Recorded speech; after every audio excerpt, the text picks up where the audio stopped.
is the Real Health Podcast brought to you by Riordan Clinic. Our mission is to bring you the latest information and top experts in functional and integrative medicine to help you make informed decisions on your path to real health. Welcome, everyone. This is the Real Health Podcast, and I'm your monitor. And today I'm Dr. Hunninghake here at the Riordan Clinic. And it's my privilege to have Dr. Kirsten West with me today. She's a board-certified naturopathic oncologist, and she is with the Riordan Clinic now. And we're so happy to have you aboard, Kirsten. I'm so happy to be part of the Riordan Clinic. Yeah. We have our co-learners listening in. We have people who are wondering what goes on at the Riordan Clinic. We're interested in helping people work their way to better health. And I say work because you don't just fall off the log. You have to work at it. And so it's Breast Cancer Awareness Month now. And that's why I've asked you to be on the program to share with us some of what we all need to know, men and women, about breast cancer. What causes it? But more importantly, what can we do to prevent it? Or if we are dealing with a breast cancer situation, what can we do to remediate it? Yeah, and we're certainly seeing more and more of it. I know that I see quite a bit of it in practice. It's probably the cancer that I see more of than any other cancer. And we're also seeing it in younger women. So it's an important topic, and it's important things to address. And like you said, for people who are trying to prevent, but also people who have been diagnosed with breast cancer, there's several things that we can pay attention to and do. I think that one of the areas, there's actually three areas that I see the most of, the three patterns that are probably the most prominent. And number one is stress. No surprise there. So stress is a big one, metabolic imbalance, and then hormonal imbalance as well. And that kind of ties into environmental toxins. So those are the three areas that I think that we can really do a great service to ourselves and to others to educate about how we can change these patterns and hopefully change the course of seeing more breast cancer. And it's also the results of stress. A lot of people don't sleep very well when they're stressed. And we know that sleep deprivation actually can have a role to play in this. And so, yeah. Exactly. I mean, so many of us are up at night on computers or watching television. That's our relaxation now, is watching TV or watching shows on Netflix before bed. And, we're exposed to all that blue light. And that's the time when our pineal gland should start, secreting melatonin and put our cells to sleep to repair damage that's occurred during the day. And we're not getting that feedback. So our whole body has a rhythm, our cells have rhythm. And if we're off of that rhythm, we're not living our physiological best as far as health goes. Yeah. We also need that support from one another, and that can echo from the past too. I think one of the things I've learned with the whole metabolic approach to cancer is that past traumas and things that are disrupting our current relationships, that can have a role to play in breast cancer. Oh, absolutely. And those past traumas trickle down into our current life. And they've actually been shown to change brain patterns and brain waves and how we actually come at current situations. So working, for so long, we've thought of stress response or dealing with psychological issues as a top-down thing. But I think that we need to work from the bottom up and really work to clear those patterns from a body level. And so that's where, additional things, if there is trauma in your life, neurofeedback or EMDR or simple things like yoga. I mean, we combine mind and body with yoga, getting outside and forest bathing, earthing, getting your feet in the grass. How many of us do that anymore? We probably did it when we were 3 and we've lost it. So those are all really important things that I think we've just forgotten about, being so busy in our current society. And I believe that cultivating healthy relationships in our present day life right now is highly important. Our friendships, the people we work with, our mates, all of these people are important to us. And if we can learn to be a little bit more forgiving, a little bit more understanding, and cultivate that kind of friendship, that's an anti-cancer action step.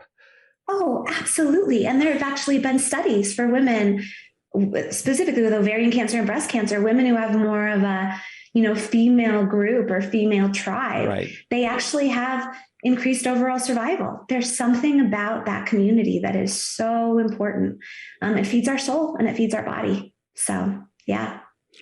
This next big topic, the metabolic factors, that's huge. And unfortunately, in our time, it's something like 70 to 80% of Americans have the metabolic syndrome, where they are not processing sugar very well and they're not making very many good food choices. But from your perspective as an oncologist, how do you see this fitting in?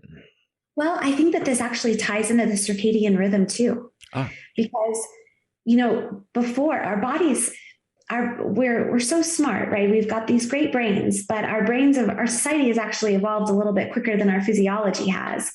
And our bodies are still set to have periods of time where maybe we get a squirrel for lunch and we don't eat for dinner and we don't eat breakfast. We weren't the best hunters, but so thank goodness for our brains for farming and all of that. But now we have this time where we can grab a snack whenever we want to. We can graze throughout the day if we want to. We can eat 9 or 10 p.m. at night. And it doesn't help us from a metabolic perspective. It drives metabolic disorders. And it also ties into that circadian rhythm where our bodies are just off of that inherent cellular rhythm that we should have, that we should be living with.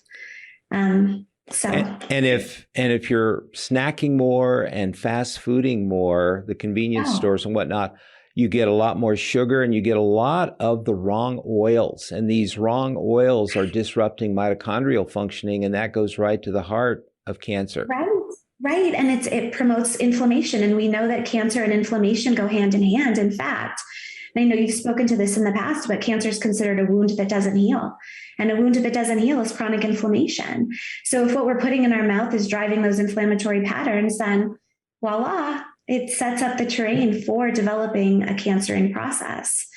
And speaking about mitochondria, this is where intermittent fasting really comes in, because if we can intermittent fast, we slow down our mitochondria, stop reactive oxygen species. Well, we slow down the creation of reactive oxygen species, which promotes health of the mitochondria, and that also decreases risk of carcinogenesis.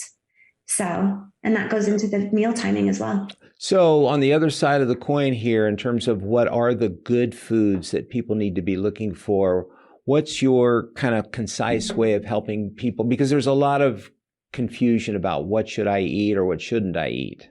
Oh, absolutely. And we're going to actually go into this, I think, in January, February with some podcasts specifically about nutrition and cancer. Okay. But I think that what I tell my women with breast cancer is a Mediterranean diet, preferably a low carb Mediterranean diet, because that way of eating incorporates nuts and seeds, organic vegetables, organic as often as you can possibly get.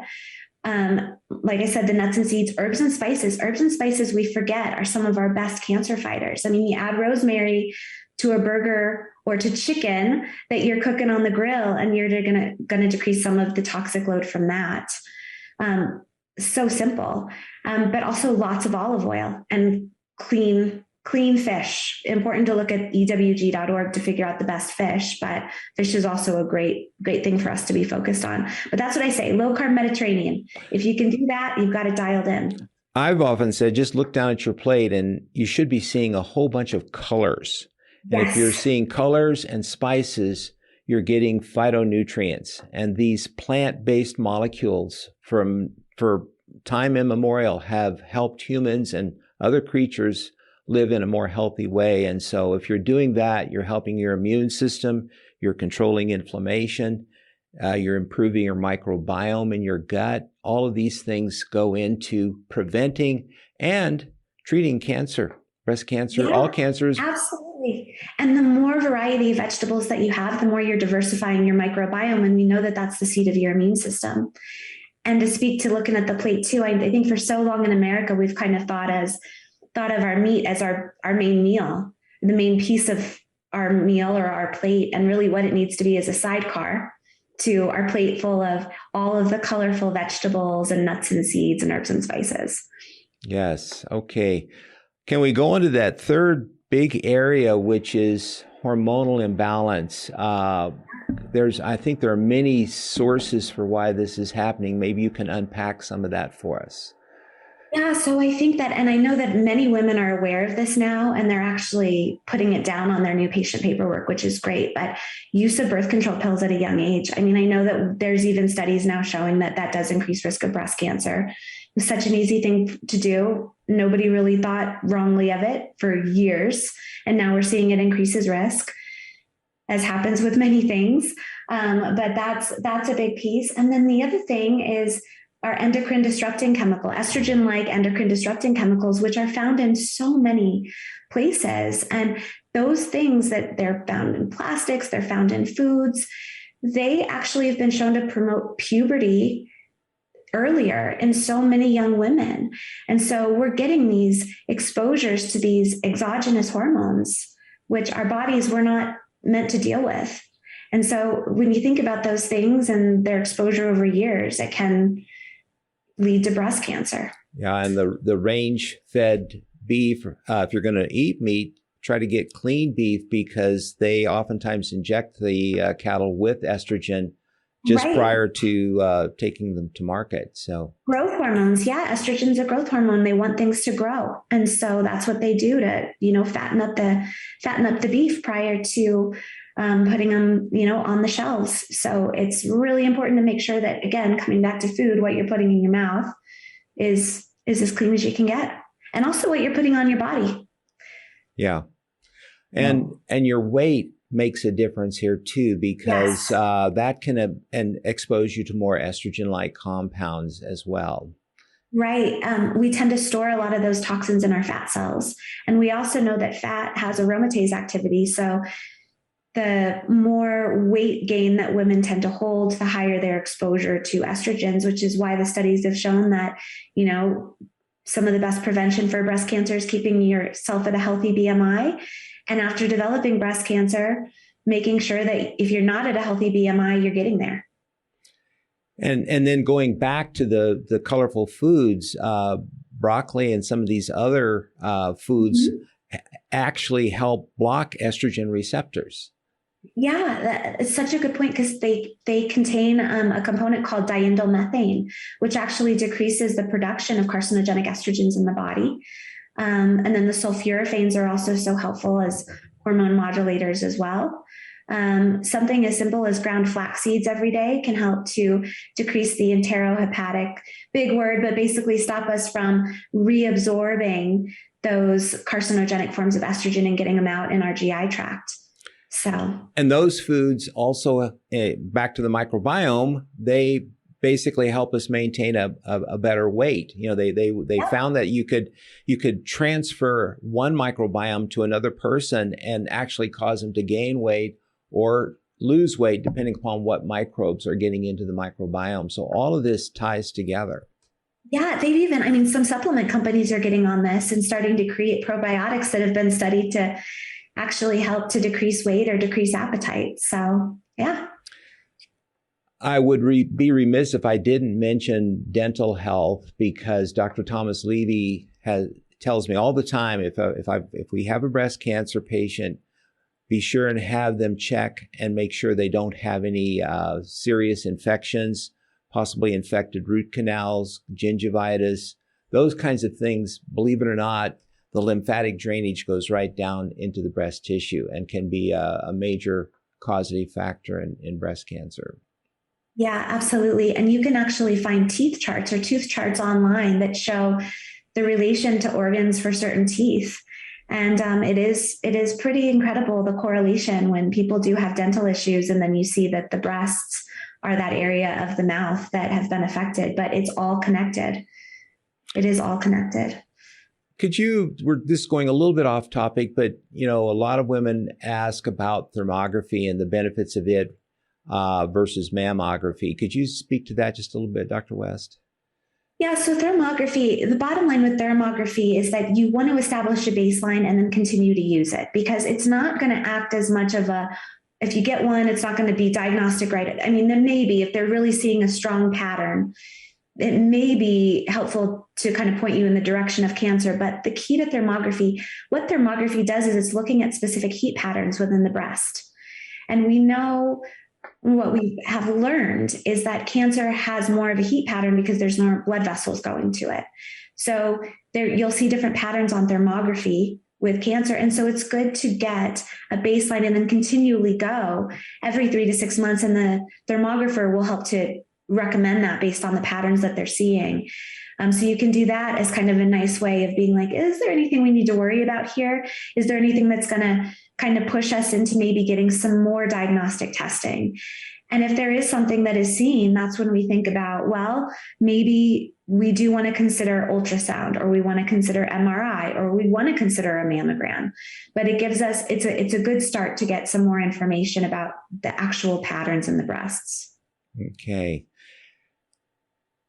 Last but not least, let's not forget our friend the sun, and how being in the sun Yes. can really enliven our vitamin D levels. And so vitamin D is a pretty huge factor these days in terms of the whole cancer equation, right?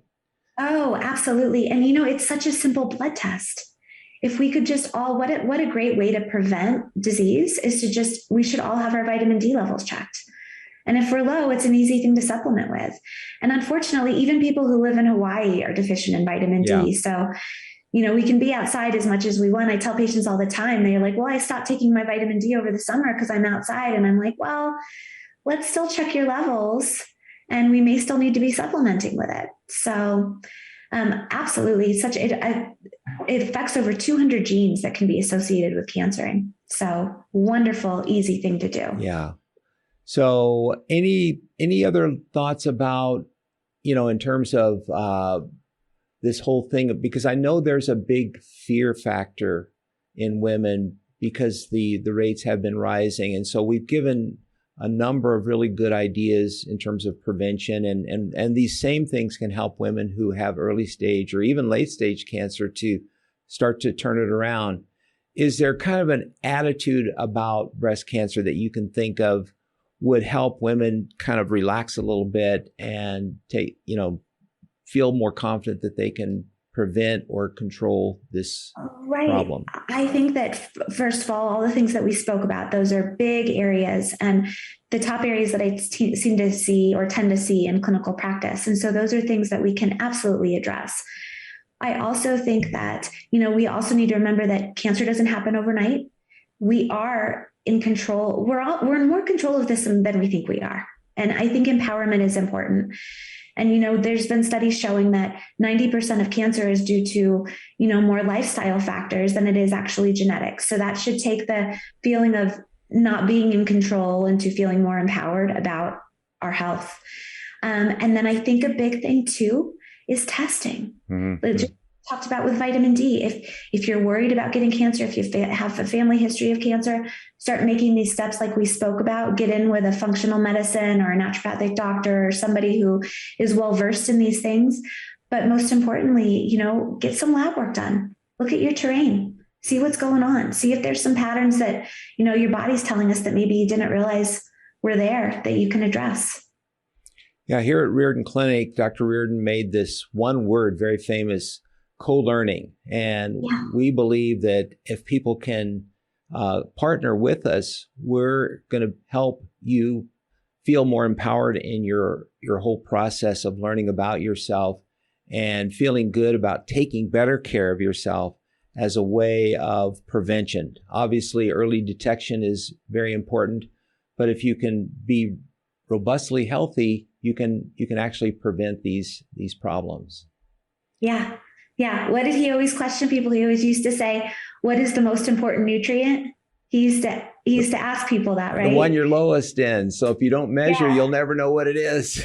Unless you test, assess, address, right? Unless we figure out what the body's telling us. So that's another important piece to prevention. I think if we were checking labs, nutrient levels on everyone, we'd probably see less rates of disease because we would be, doing what we needed to change some patterns.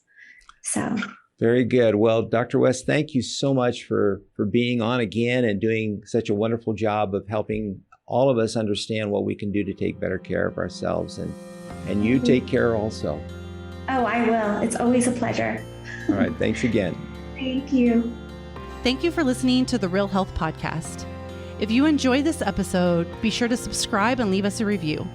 You can also find all of the episodes and show notes over at realhealthpodcast.org. Also, be sure to visit riordanclinic.org, where you will find hundreds of videos and articles to help you create your own version of real health.